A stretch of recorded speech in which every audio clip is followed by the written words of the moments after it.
The call came while I was still standing outside the ballroom, the hotel lights reflecting off the polished floor like they were mocking me.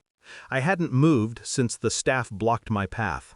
"Sir, your name isn't on the guest list." The words echoed, absurd, like someone had made a clerical error.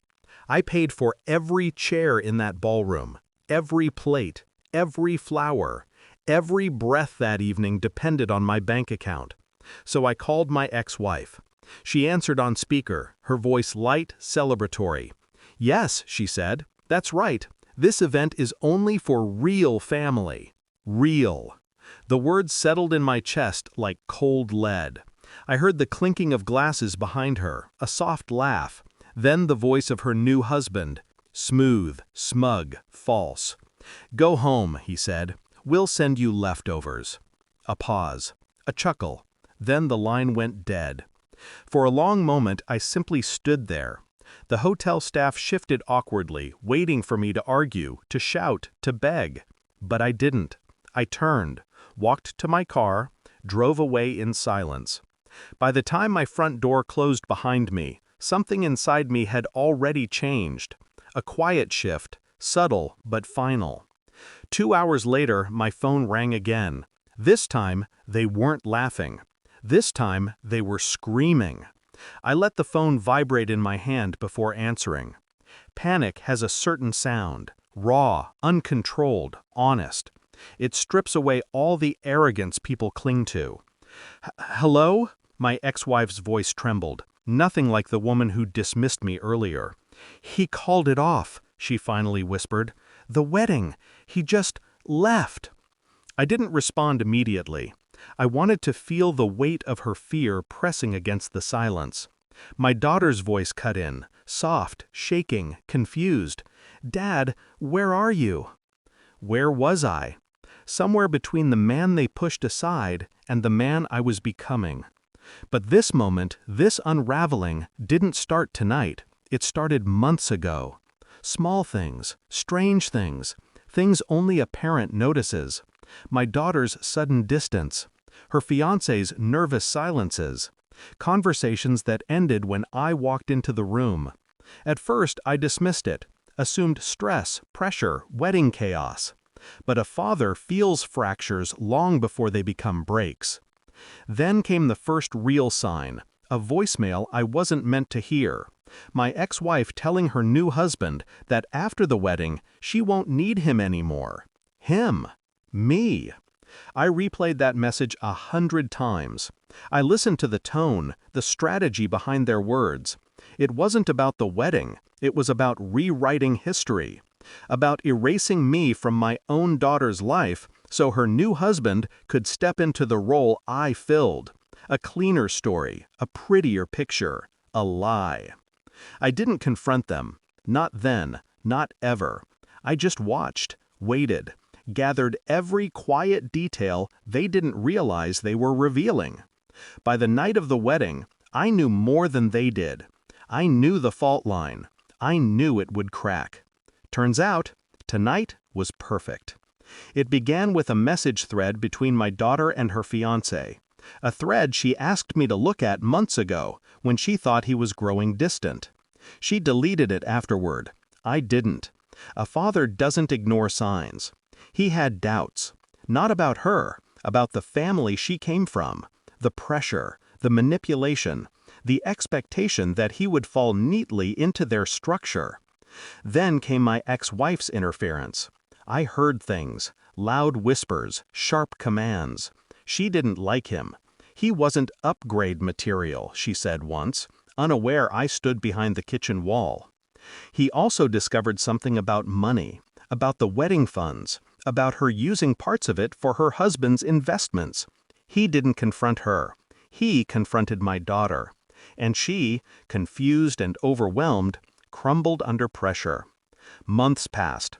I stayed silent, a shadow in my own family, but I watched the tension coil tighter.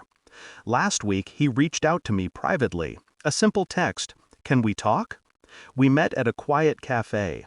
He looked tired, worn, defeated. "She doesn't see it," he said. "Your ex-wife controls everything, even her. and she's trying to push me out." His hands shook. His voice cracked. "What should I do?" I didn't tell him what to do. I asked him what he wanted. "Freedom," he whispered. He had already made his decision. Tonight was merely the moment it all snapped. I told no one, not even my daughter, especially not my ex-wife. They wanted me gone from the wedding? Fine. I would watch from the outside as their carefully constructed world collapsed under the weight of their own greed. And when my phone lit up tonight with their frantic calls, I knew exactly what had happened. The truth had finally burned through their lies. I finally answered on the 5th call. My ex-wife's voice came through, fractured, hysterical. "He left! He just walked out! He said he can't live under this manipulation anymore, that we're toxic, that we tried to control him, that you—" her voice broke. "You knew!" My silence was enough. Then I heard my daughter.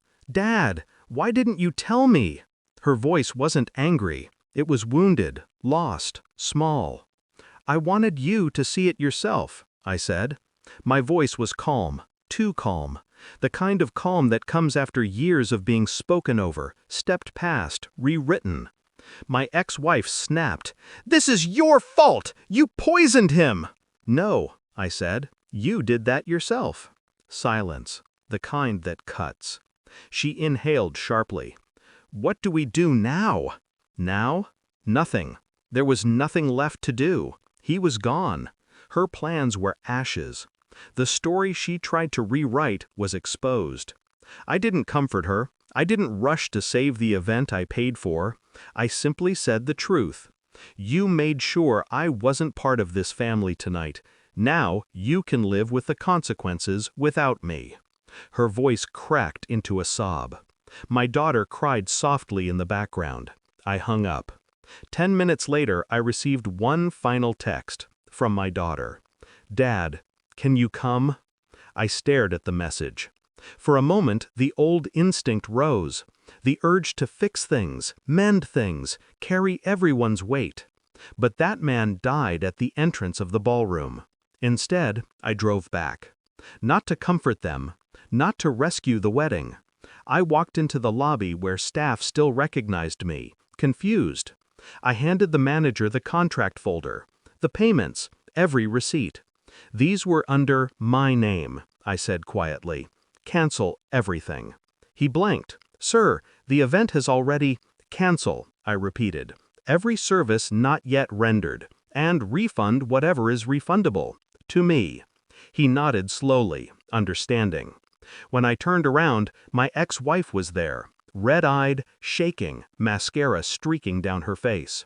"You're ruining her wedding!" she hissed. I met her eyes, steady, unblinking. "You already did that."